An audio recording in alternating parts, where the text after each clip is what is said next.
In a world where kingdoms fall and stars still remember names, this song was forged from magic memory and the dream that refused to die. Welcome to a tale where wonder still breathes. This is the story the stars she caught for me. A love story written in Starlight by Pacampara. If this tale stirred something in you, a memory, a dream, or a truth, our Ko-fi, Amazon, and Patreon links are in the description. Support helps us keep writing for you and the ones you hold dear. Oh, why don't you smile, my only star? You're stuck in the sky and I'm stuck in a jar. I fed you soup and sang all day, but you still flew a galaxy away.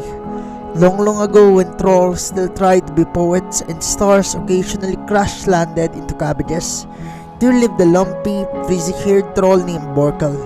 Now, Borkel wasn't very good at anything really. Not at washing, moss grew on his back.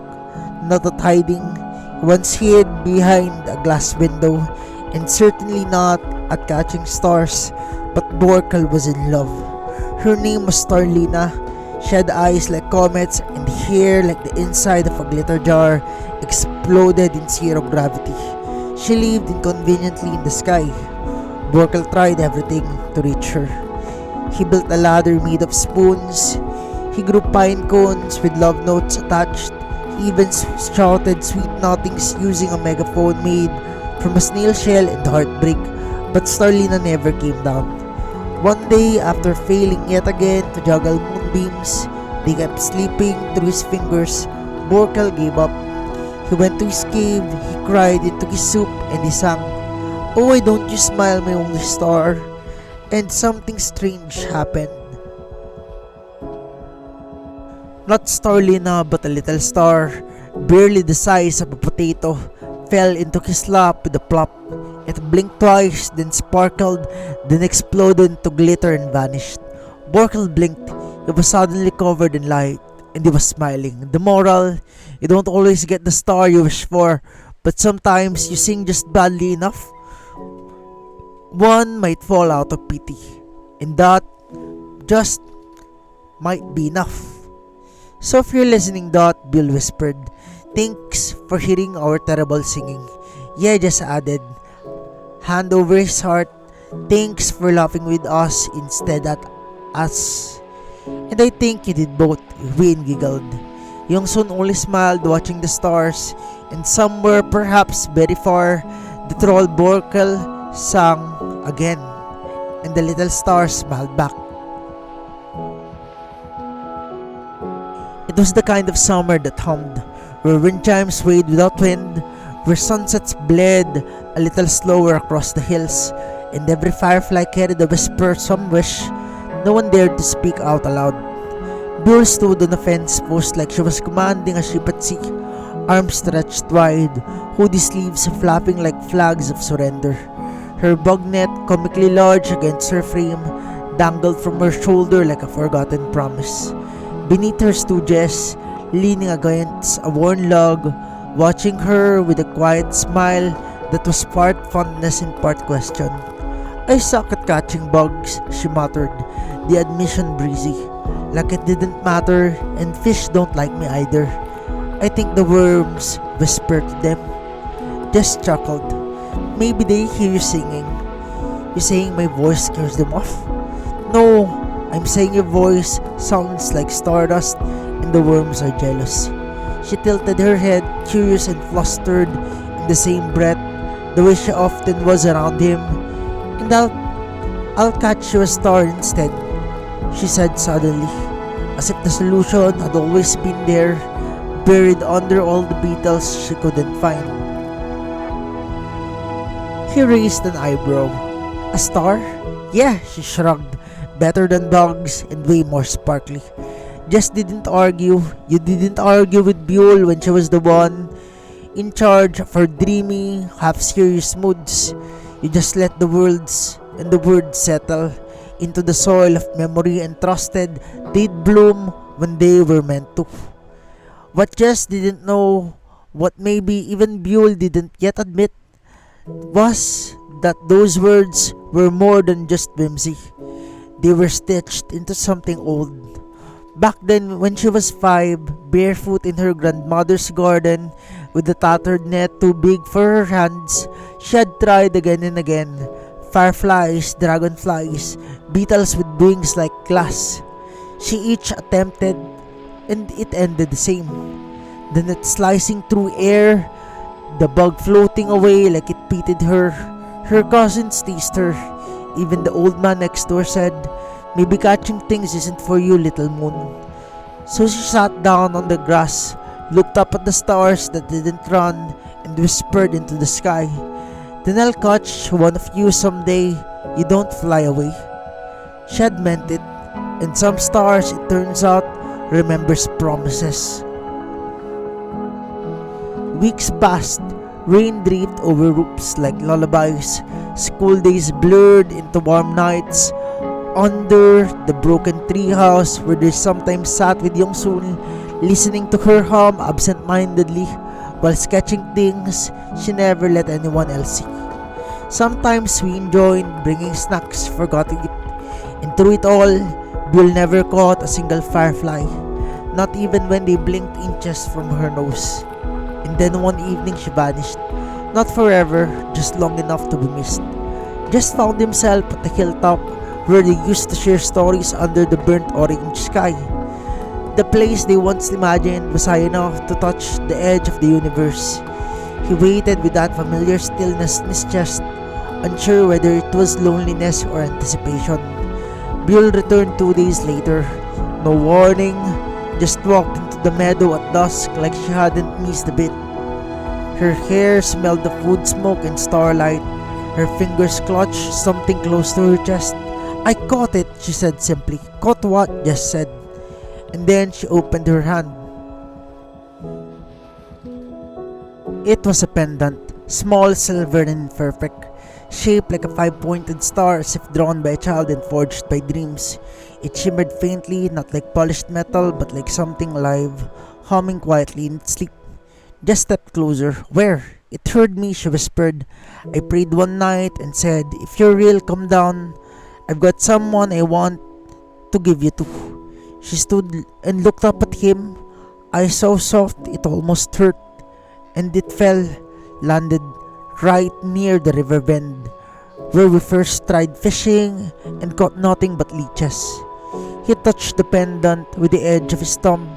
It was warm, alive, or maybe just filled with something no science book had ever dared define. "Should we keep it?" he asked, voice low. Byul shook her head. "We should befriend it."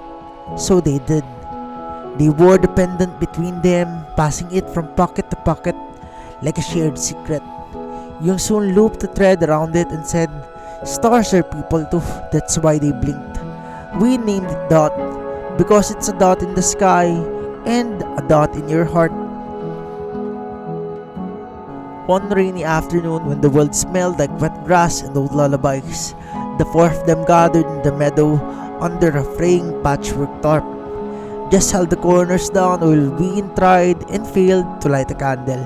Yong played a lullaby on her phone, some old acoustic version of Yellow, and Byul slipped the pendant under a scarf and whispered, "That's cold.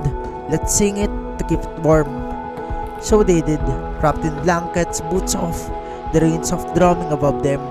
They sang clumsy harmonies, off-key notes, the kind of sacred mess only true friends can make. And somewhere in that quiet storm, that glowed beneath the scarf, not bright, not bold, but enough to feel like it was listening, enough to feel loved. Autumn came with golden leaves and longer silences. Byul's laughter grew quieter, but her gaze more certain. Just could sense it, like the way birds know when a storm's brewing just beyond the blue. One evening, as the world leaned into its twilight hush, she pulled him aside. "You once said your favorite songs are the ones that don't repeat. Just one verse, one chorus, and one heartbeat." He nodded. "Because you don't forget them." She handed him the pendant, then remembered this one. and knelt. Byul, Moonbully, always the bold one, the odd one. The one who couldn't catch bugs but somehow caught his heart between sips of soda and awkward guitar chords. Looked up at him with no fear, only a trembling kind of joy. Jess, will you be my star now? He didn't answer right away. He dropped to his knees, took her hand, and pressed his forehead to hers. It was enough. The star pendant resting between them, it hummed once and then pulsed out of existence in a faint wisp of light, like it had done its job and it was ready to return to the sky. Yongsun cried when they told her. Don't be sad, Wheein whispered, arms around her. It'll be caught again. That's what stars do. They fall for lovers. From that day forward, the meadow was always seemed a bit brighter at night. Just sometimes swore he could see the star again, just a little above the horizon, blinking in time to a beat only he and Byul could hear. She would grin, tug him into a dance, and whispered that it's watching. They made a habit of looking up when they held hands, not for superstition, but because they knew that somehow that wasn't gone, just watching to fall again for someone else brave enough to ask. And years later, long after the rainstorms had moved on and the laughter had softened into memory, Jess returned to that same hill where it all began. The grass had grown wild, the old dog was still there, and in a box with the blue cloth, he tucked something small and silver. A new pendant, same shape, same warmth. Beneath it a letter. To the next soul who finds this star, if you've come looking for something to keep, you've come to the wrong place. This isn't a keepsake.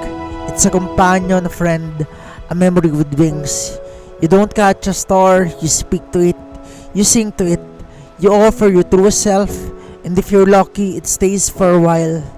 But when it's time, you let it go, because stars are meant to fall for someone new. So love bravely, laugh loudly, and sing off key. And if you feel it glow in your arm and your palms, don't be afraid. It's just saying yes with all my heart, Jess. He then sealed it in a box and walked away. The sky blinked once like it understood. And maybe, just maybe, this tale still breathes in some corner of the stars. The epilogue. The meadow had changed little in all the years since. The trees still leaned eastward as if bowing to something it could never touch. The stones they used to skip at the creek's edge were softer now, rounded by time and stories. And somewhere in the wind, the echo of four voices, laughing, bickering, and singing, still lingered like a forgotten harmony. Just stood barefoot in the twilight grass, hands tucked behind his back as if silent prayers. He didn't speak right away. Some silences weren't made to be broken and only filled. Behind him came the soft shuffle of footsteps, Byul's light and playful, Yongsun slow and careful, Wheein's gentle and bright, like a whisper turned drill. Together they faced the sky, the four of them, arms around each other, eyes lifted to where the stars had just begun to bloom. Byul took a deep breath. It's still up there, you know. Jess smiled, and it always will be. No, Yongsun said, resting her head on his shoulder. It's not up there, it's here. She placed his hand gently on her stomach. Wheein joined her, slipping her fingers to his other hand. Same here, she murmured. We're all glowing like that. Jess blinked, once and then again. Wait. Byul nudged his chest with a laugh. Guess what, star boy? You're going to be a dad ×3. He couldn't speak. His breath caught in his throat, not from surprise, but from the sudden overwhelming peace that washed over him, like the world had been holding its breath, waiting for this exact moment to exhale.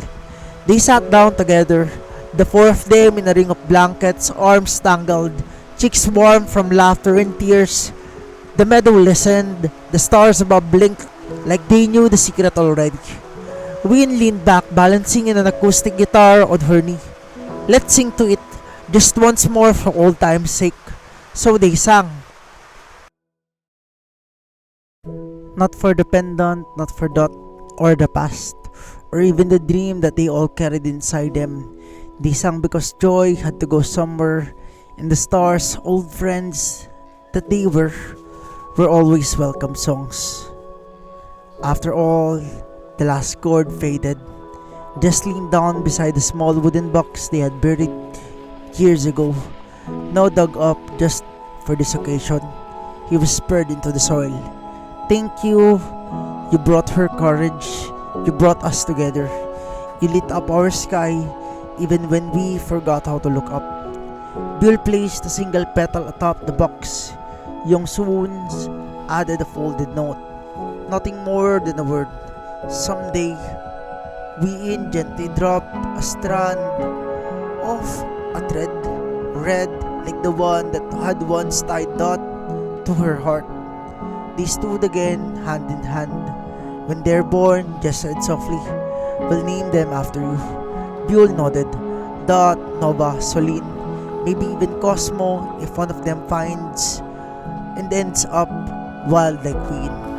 Yong soon laughed and said, "Hey, they'll grow up hearing the story," Wheein whispered, "of how one girl couldn't catch bugs, so she caught a star instead. And how that star," Jess said, voice cracking down just enough to be real, "chose us." The wind rustled the tall grass around them like applause above. One particular star blinked twice, then once more, as if saying, "I'll see you again in someone's dream." And maybe it will. In a lullaby sung by a father to his newborn, in a field where a little girl points at the sky and whispers, "That one's mine." In the space between song and silence, where all true things live, because stars are not just made of light, sometimes they're made of love. I make these tales and bits of chaos daily for my beloved Byul. If they made you laugh, feel, or even just shake your head in disbelief, hit like, share it with a friend, and subscribe. Let's keep this wild, heartfelt ride going.